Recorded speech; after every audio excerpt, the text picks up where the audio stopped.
Hello, this is Nathan, better known as CrazyhermitDM, and this is my podcast, The Hermit's Homebrew. Joining me today is Brent from Langeministudio that can be found on Instagram, as well as Kilk, who can be found on TikTok as well as Twitter.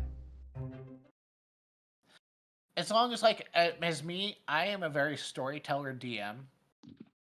Just because I am a writer, give me a chance as a storyteller to give me an organic way to allow your character to exit. Even if it's a very blatant, you've watched television shows, Chase, where oh, this character was very prominent this season, and then at the end of the season, the actor had to back out, and it was very blatant of this they just character's wrote not him coming off. back. They just wrote Right. him off. So And then you actually have to Google and figure out, well, why did this actor leave? Oh, well, they committed to a different show. right, or they got an illness or something. Like, it's crazy. Yeah. I like how Nick was upset that I didn't initiate conversation with his character. He's like, way to just ignore me and not bring me into the story. I was like, Toy Bar's not gonna care that you're over there tattooing somebody. He don't even know who you are. You're just some other dude in the war camp to him. Well, yeah, Toy Bar is I was thinking this yesterday during the middle of the session. It's like, Fae are very childlike. Fae in general, very stereotypically, are very carefree. You play a satyr to the stereotypical capital S. Oh yeah, I highly. Yeah, I do. agree. That's how I developed them initially. Exactly how I. And that's, in my opinion, despite previous campaigns, which we've mentioned in previous episodes, that's how I feel a satyr should play. Is a very childlike, a very chaotic. The other thing in 4th edition, which I know it's unfavorable among many of players, but oh well. I didn't know any better when I first started out. They mentioned in the Heroes of Feywild book where the satyr came out was satyrs are, and no matter the situation, they're always looking for the advantage or the higher ground. Obi-Wan. Yeah, I play him in a way that I took a little bit of inspiration from the stereotypical satyr dancing with his lute, right? Very carefree. From one of the books or whatever. Just the natural satyr inspiration of maybe from Hercules, right? From the Disney Hercules. Phil? Where Phil was just they had parts where he was Oh my God, yeah, where he was playing. That's the character that I created, Toy Bar. I just made him a little bit bigger, but that carefree style, right? Yeah. That carefree style, but still willing to. His background is performer, that's what he does naturally, and I think we're gonna get into that moving forward because of what happened between him and Nick's new character.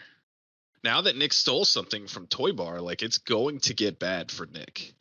Well, I mean, okay.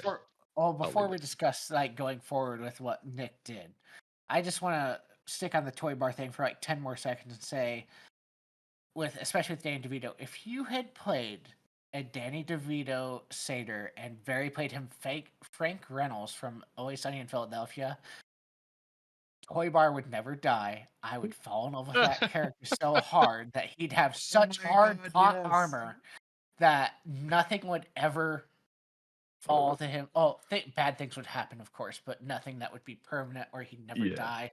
He would never leave that campaign. I'd ride and die with a Danny DeVito Frank Reynolds satyr. Oh my God, that'd be amazing.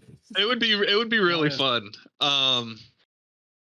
But I just developed him as that satyr that's always playful, playing his flute, his lute or whatever he's got, but I've adjusted that a little bit too. He can play the lute and play it very well and other instruments, but his passion is magic. And of course, now that he has just learned recently, what did I roll? I've only been doing it for 8 years or something, magic total. Oh really? Yeah, he's doing magic for 8 years. Correct. Yeah, and he's self-taught through the whole thing. That's why it's crazy.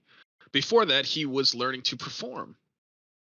Yeah, and doing dancing tail lights with the little. I've learned. Yeah, I'm combining my magic forces with my booty shaking. What can I say? Which I have to give you credit for. Like that was a Tove thing when she said it. Yeah. Yeah, that was a Tove thing. Tove. She was like, dancing tail lights. I was like, that's beautiful. I'm taking it. And I think that was it. I was doing a recap last session, and it's just because she was like such a like Tove. I will talk nothing but praises about Tove, but she's not very heavy on combat strategy by any means. But when she took out all those manglers, she's ready to run on every turn. When I was doing the session recap, I'm like, I gotta give her an inspiration for that. She like saved the combat. Yeah, that was a very tactical use of that spell. Yeah. Where I was really like thinking, okay, we are fighting this big parasitic monster that came out of the neck stump of a fire giant.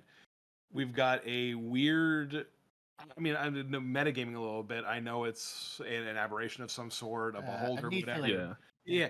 The over in the corner, legendary one, watching, and then we've got a bunch of these little things running around trying to bite us. Me being kind of in a bunch of like RPGs or whatever online, I was realizing we need to take as many sources of damage out as possible. Yeah. How can we do that? Well, then she dropped that spell, and I kind of went, okay, that's a really good start. But how do we start taking these things out? Well, then Nate's like, oh, they start popping because they have one hit point. Small hit points. I'm like, oh, that changes things. That makes us a little bit better. Well, now that they start dying, I'm like, oh my gosh, that changes the swing. I started feeling better. Yeah. That was almost that was almost a devil bomb moment. Like when we opened that door and the thing like came out. Scroll of summon demons. I thought about it. Yeah. I almost threw the devil grenade. No, we need to use as that. As a DM though, I have to say, like, I always enjoy using minions, like the minion rule from 4th edition, bring it to 5th edition, just because they're so solid. Oh yeah, well, and then you set up 12 minions on the table with one big bad, and just your all your eyes always go wide. We're fighting how many? And I don't know how many times Brent has looked at me, set out the minions. He's like, okay, stop.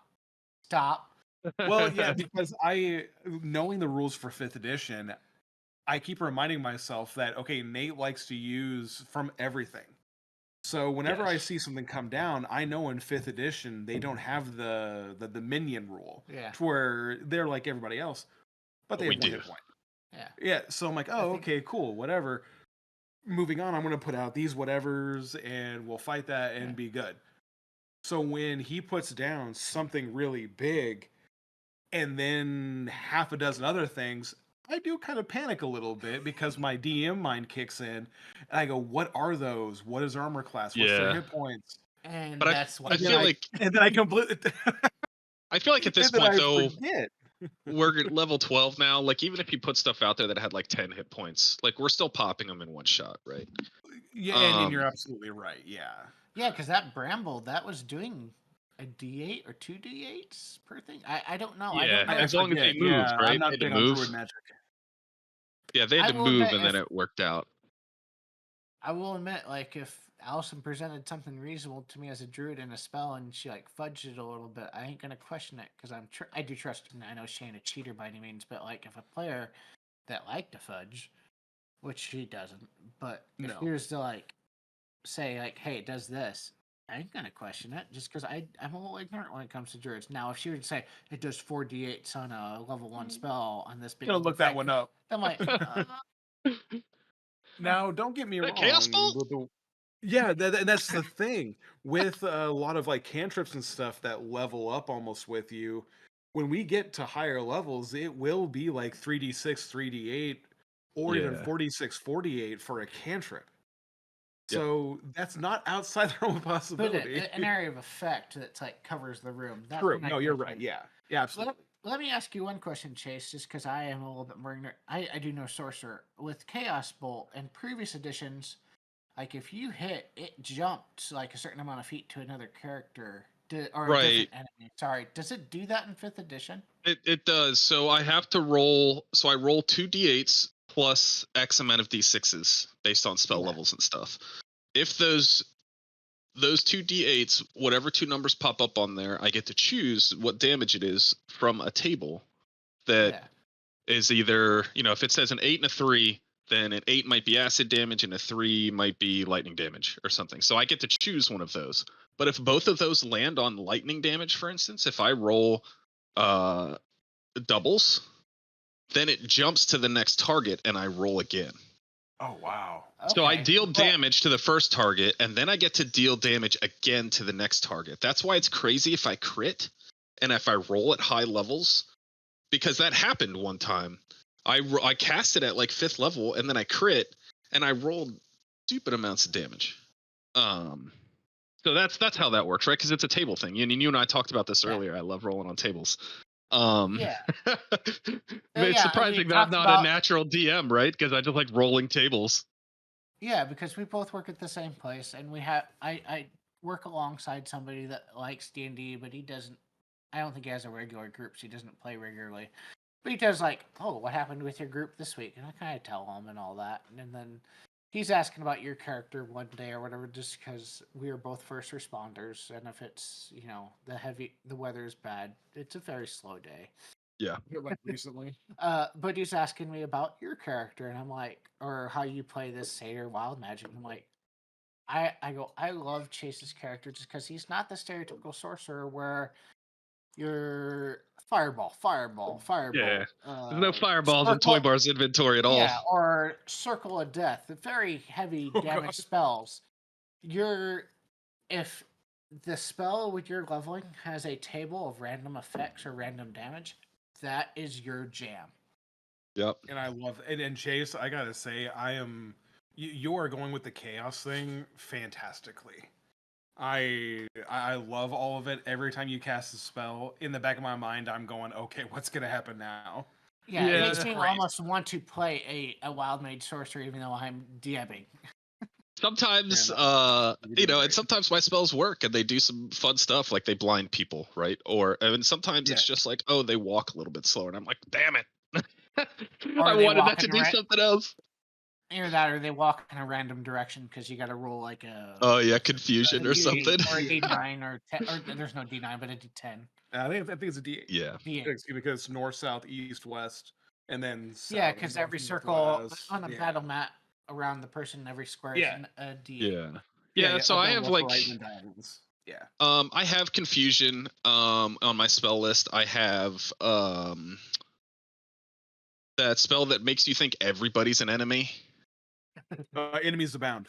Yes, I have enemies abound. I have Nather's Mischief, I think it's called. That's the one with the cube where one of 4 things can happen. I have Chaos Bolt. I have anything that I feel doesn't do just one outcome, right? As long as there's multiple outcomes. If I have a choice in the matter, I will try to choose those. But I didn't this last one. There wasn't a spell that I saw at 6th level that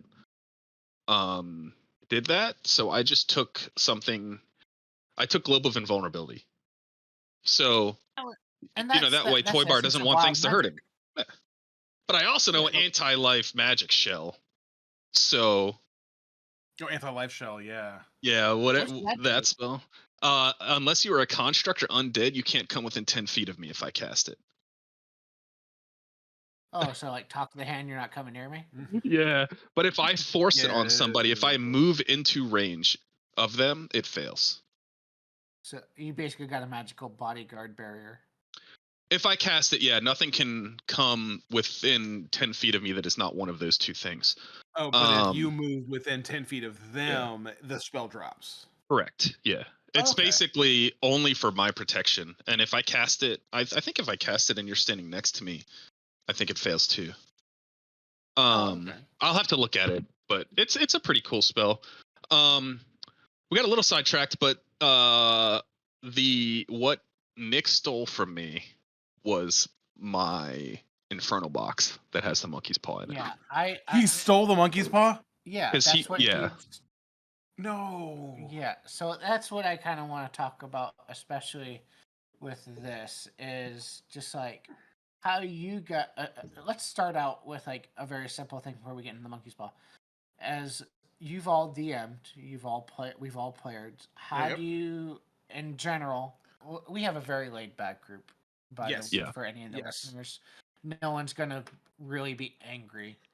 Well, and then Well, how do you feel about there's that other trust. Yeah, we all trust each other. Yes. We know that no one's out to actively screw the player. Right. How do Right. you Nick was guys just feel playing his about character. Yeah, how do you guys feel about characters or even a player stealing another person's item, like actively, to whether it's roleplay reasons like Nick did, or it's actively, I want that item, you took my item, or in their mind they've justified it, it's my item. Right. So I like the way that Nick did it when he said check Discord. Yeah. Yes. I like that way specifically. I'm a big fan as a DM of handing people sticky notes with things on them. If there's something that they've seen or something that they are specifically are doing, I've or done loot. that with Brent and you, Yes. actually. Yes. And Absolutely. Yeah, I haven't done it with Rama yet, or I haven't done it with Tove. I do I it think- with loot. If somebody loots a body, I will write it on a sticky note and hand it to them. I won't announce what you found unless the whole party is there looking at it. Yeah. Because then it leaves it up to players to roleplay their character on if they would share that information that they have found, or maybe share some of it, right? And so I thought Nick played it correctly. I knew that he was stealing something from me when he had to make a roll of it. I think And what then his you had to character. roll against it. So yeah, when Nate asked to make Yeah, a Nate had me check, roll perception first, so I knew I'm what like, was okay, coming. what's going on? Yeah, Yeah. exactly. Yeah, yeah. And then I gave you, I think it's, oh shoot, if you're sleeping, it's either -5 or -10, unfortunately. Something like that. I don't know if I was sleeping or not, but either way, it didn't. I don't think it we didn't were. Really I think matter. you. Well, I think you. It was um, like first time meeting with Colfax. Yeah, it was Colfax. Colfax. Yeah. But it was in the middle of the long rest, so I would yeah. assume that he did it. While I really was hope asleep. While he was asleep, Yes. because That makes Colfax sense. does not come off as a person that's stupid. I don't think so. Right? Yeah. No, he's not. He's just very headstrong, right? Yeah. So Toy Bar is going to find out before we leave, right? Because we have to pack our stuff up, so he's going to go through his things in general. And he's gonna miss a 2 foot by 2 foot box. Yeah, Yeah. that's in his Or however big backpack. it was. Sorry, yeah. I think it's a 1 foot boat, like 1 foot in every dimensions. Yeah, so So- you're gonna miss that It's size. the of Infernal object. Puzzle box from the Descent to Avernus book, for anyone that's wondering. Yeah. I think in So- the book it's like 3 foot by 3 foot. It's a giant. That's It's a huge. giant. Or no, it's not 3 foot. It's like it 1 might by be a 1 or little- something. It's a Yeah, 1 by it's 1? like this Okay. big. Yeah. Yeah. Sorry, so- I was being a stereotypical guy and trying to make it bigger. So Nick's character is going to run into a few things from doing this. One, he can't open the box. Toy Bar's the only one right now that knows how to do it. But it's a puzzle box, right? So he could do Correct. theoretically figure it out. He could, but that puzzle box is also going to blow you up if you fuck it up. Yeah, it does psychic damage if you fail the save. Oh, So good he to can use- try. And he might succeed. Who knows, right? Maybe he rolls fantastic on it. But there's one thing about Toy Bar is his background, right? Is that somebody has stolen something from him and he will get it back someday. That So is your stealing, flaw? I believe so. I'll have to look. What was stolen? Or is Uh, that Or a have Toy Bar you figured secret? that out? And Yeah. So you don't have to tell me. If you don't want initially, to. I get if it's a initially when I was creating him, I was gonna say it was like a loot that was very special to him that got him into learning music. Yeah, I remember. Yeah. that. And I might stick with that. And Okay. so, but nobody else through this whole campaign has ever stolen anything from Toy Bar. Toy Bar doesn't steal things from other people. It's very ingrained in him that this doesn't happen. And one of the things that's scary to me when I see Fae in general is dark Fae. Like, dark pixies or any of like the most mischievous, chaotic magic that is meant to hurt people versus meant to have fun, right? Oh yeah. And Toy Bar has not gotten into that because he's very fun loving. And one of the things that Nathan and I have talked about is the ascent to power. Toy Bar learning more and more powerful things, learning how to do Yeah. things, and the allure of powerful dark magic.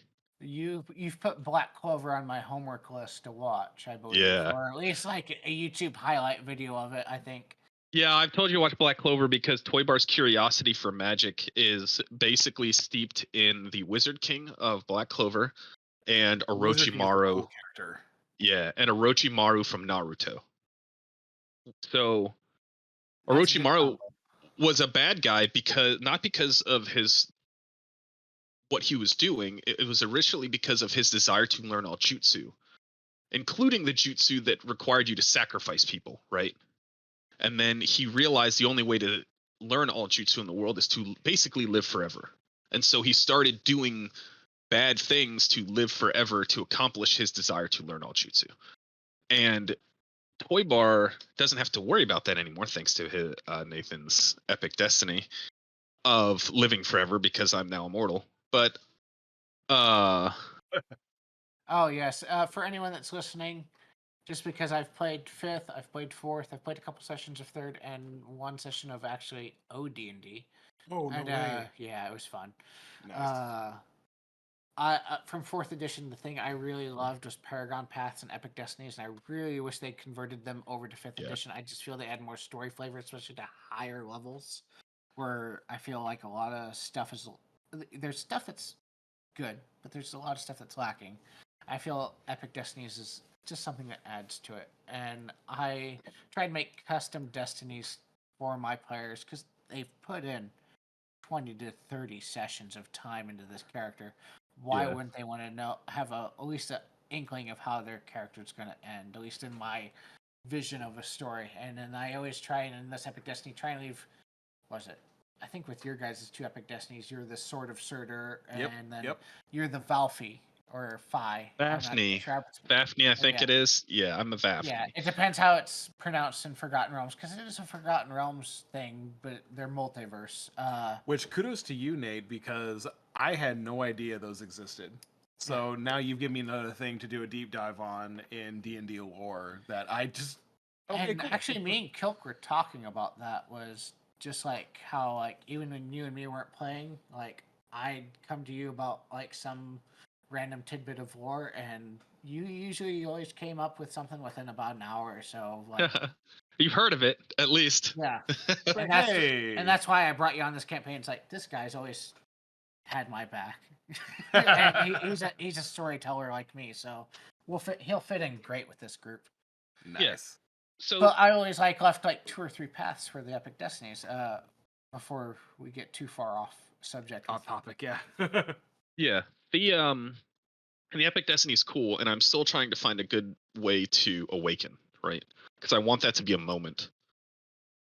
Okay. Even though I have it already. So part of my awakening, I can basically create a magical item that gives me +2 magic damage, or it can be my arcane focus, or it can just do whatever I want. You can create a +2 magic item, a +2 arcane focus, or a +2 armor. Just yeah. And then Doink. change it. Oh, you can change it too. It's a minor action to redo it. That's super cool. So I can, and if it goes away from me, it just disintegrates, and as a minor action, I can bring it back. I think after a long rest. Yeah, I'll have to look at it, but it's something weird like that. So, but whenever we talk about Fae, like it's dangerous, right? Evil Fae are dangerous creatures. Even non-evil Fae are dangerous. Right. So when suddenly they go from being happy, being joyful, just trying to have a good time, like everybody's cool, to fuck that person. And there are tons of dark Fae in the D&D world, right? And in the fantasy world and stuff like that. But Toy Bar has never gone down that road yet. And I have yet to decide if Nick stealing from him is going to send him towards a more darker side.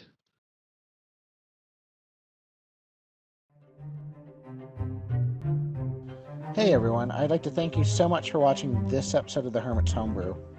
We have another episode coming out next Wednesday. Please like, follow, and subscribe to the podcast and support us as we continue to level up and grow.